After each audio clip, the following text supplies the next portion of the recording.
मुख्यमंत्री योगी आदित्यनाथ का संबोधन शुरू करते हुए मां विंध्यवासिनी की धरती को नमन किया। सपा और कांग्रेस पर निशाना साधते हुए कहा कि इंडी गठबंधन झूठ और फरेब का गठबंधन है। सपा दुर्दांत और अपराधियों का प्रोडक्शन हाउस है, जिसके सीईओ अखिलेश यादव और ट्रेनर शिवपाल यादव हैं। मिर्जापुर के मंझवा विधानसभा में गांधी इंटर कॉलेज के मैदान में जनसभा को संबोधित करते हुए कहा कि यह धरती सिद्धि स्वामियों और संतों की है, जिसको नमन करते हुए सभी को प्रणाम करते हैं। प्रदेश में डबल इंजन की सरकार कार्य कर रही है। आज विकास के लिए हाथ नहीं फैलाना पड़ता है, विकास खुद चल कर आता है। कभी यह धरती खनन और भूमाफियाओं के लिए पहचानी जाती थी। आज मां विंध्यवासिनी के नाम से मेडिकल कॉलेज और विश्वविद्यालय हैं। फ्रांस के सहयोग से सोलर एनर्जी का उद्घाटन पीएम ने किया था। इसी इंडी गठबंधन झूठ और फरेब का गठजोड़ है। किसी को खटाखट रुपया मिला क्या? यह माँ की पूजनीय धरा है। जहाँ स्त्रियों की पूजा होती है, वहाँ भगवान विराजते हैं। सपा पर हमला करते हुए कहा कि देख सपाई बिटिया घबराई। यह एक प्रोडक्शन हाउस बन गया है गुंडों और अपराधियों, जिसके सीईओ अखिलेश यादव हैं और ट्रेनर शिवपाल यादव हैं। समाजवाद पहले अच्छे नेताओं की पहचान थी, जिसने कई बड़ी लड़ाइयां लड़ी थी। आज सपा अपराधियों को संरक्षण देने वाली पार्टी बनकर रह गई है। अतीक अहमद और मुख्तार अंसारी के किसके लोग थे? सपा दुर्दांत और अपराधी की पार्टी बनकर रह गई, जहां ये तैयार होते हैं। इनके एजेंट में विकास नहीं है, केवल परिवार का विकास ही है। अव्यवस्था और अराजकता में विश्वास रखते हैं। मंझवा विधानसभा में चुनावी जनसभा रैली में मंच पर मुख्यमंत्री के साथ केंद्रीय राज्य मंत्री अनुप्रिया पटेल, मंत्री अनिल राजभर, मंत्री एसपी सिंह बघेल, मंत्री आशीष पटेल, सांसद विनोद सिंह, प्रत्याशी सुचिस्मिता मौर्य, विधायक रत्नाकर मिश्र, विधायक भूपेश चौबे, विधायक रमाशंकर सिंह पटेल, क्षेत्रीय मंत्री दिलीप पटेल सहित सांसद और विधायक मौजूद थे।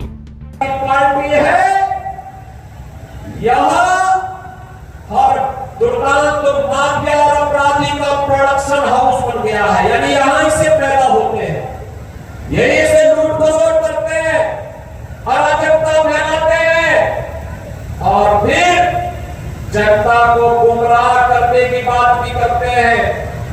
आखिर मैं पूछना चाहता हूं, इस मिर्जापुर में विश्वविद्यालय समाजवादी पार्टी की सरकार 4 बार मुख्यमंत्री थे, क्यों नहीं उन्होंने किया? क्यों नहीं मेडिकल कॉलेज बनाया?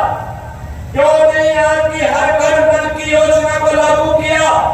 क्यों नहीं मां विंध्यवासिनी के धाम को इन्होंने कॉरिडोर के रूप में बदलने का काम किया?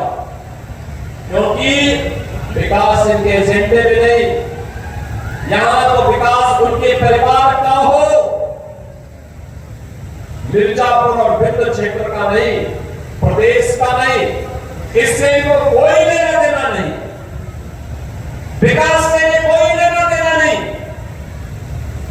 ये लोग तो अव्यवस्था और अराजकता में विश्वास रखते हैं और इसीलिए जब विकास की बात होती है, हमने मोदी जी के नेतृत्व में बनाते हुए भारत को देखा है।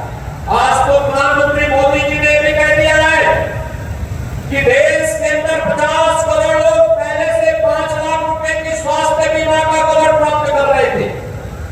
अब तो मोदी जी ने कह दिया है 70 वर्ष के ऊपर के जितने भी बुजुर्ग होंगे सबको हर वर्ष 5 लाख रुपए की फ्री में स्वास्थ्य की सुविधा देंगे। अब मुझे बताओ, क्या इसमें भी जाति की बात है क्या? तो जो भी है सबको मिलेगा, सबका साथ और सबका विकास। सबका साथ और सबका विकास नहीं होता है। राशन 15 करोड़ लोग यूपी में और देश के अंदर 80 करोड़ लोग फ्री में राशन का लाभ प्राप्त कर रहे हैं। पिछले 4.5 वर्ष से प्राप्त कर रहे हैं और अगले 5 वर्ष तक प्राप्त करते रहेंगे। आप सोचिए, 4 करोड़ गरीबों के मकान बन गए। अकेले यूपी के अंदर 56 लाख गरीबों के मकान बन गए। 12 करोड़ गरीबों के घर में शौचालय बन गए। देश में यूपी के अंदर 2 करोड़ 62 लाख घरों में एक शौचालय बन गया। बहनों और भाइयों, 10 करोड़ गरीबों के घर में उज्ज्वला योजना का कनेक्शन पहुंच गया और हम लोगों ने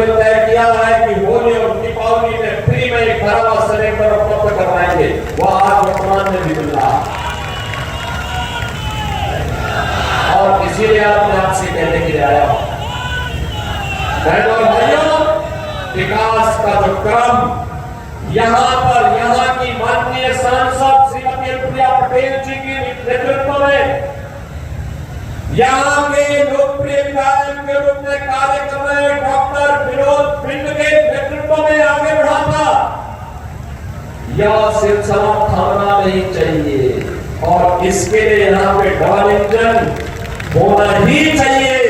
इसके विधानसभा चुनाव में भी एनडीए के प्रत्याशी के रूप में भाजपा की प्रत्याशी श्रीमती सुशीला मौर्य को भारी बहुमत से विजयी बनाने की अपील करने के लिए मैं आपके पास आया हूं। बहनों भाइयों, 17 से 22 के बीच श्रीमती सुशीला मौर्य जी यहाँ की विधायक के रूप में काम की थी। अनुप्रिया जी के साथ मिलकर के उन्होंने बेहतरीन समाज बनाकर के विकास के कार्य में एक गति देने का काम किया था। 2022 में डॉक्टर विनोद बिंद को भारतीय जनता पार्टी और एनडीए की ओर से टिकट देकर के यहाँ पर प्रत्याशी बनाया गया। तब भी डॉक्टर सुशीला मौर्य यहाँ पे काम कर रही थी, भाजपा और एनडीए के लिए कार्य कर रही थी।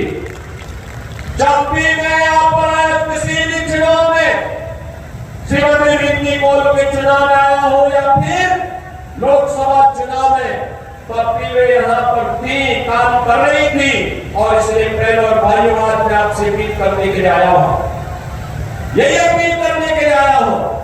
एक नए भारत का नया उत्तर प्रदेश राष्ट्रीय दिशा में आगे बढ़ चुका है, वो किसी से छुपा हुआ नहीं है। इन 7.5 वर्षों में प्रधानमंत्री मोदी जी के नेतृत्व में, उनके मार्गदर्शन में उत्तर प्रदेश का परसेप्शन बदला है। उत्तर प्रदेश के बारे में लोगों की धारणा बदली है। आज उत्तर प्रदेश के बारे में लोग अच्छा सोचते हैं, अच्छा देखते हैं। लोगों को लगता है उत्तर प्रदेश अब देश की अग्रणी अर्थव्यवस्था के रूप में आगे बढ़ेगा। अब उत्तर प्रदेश का नौजवान पलायन नहीं करेगा। और बहनों और भाइयों, यही कहने के लिए आप आया हूं। आप सोचिए, 1 करोड़ परिवारों को तो वर्तमान में डबल इंजन की भाजपा एनडीए की सरकार 12,000 रुपये 1 करोड़ परिवारों को 12,000 सालाना पेंशन की सुविधा उपलब्ध करवा रही है।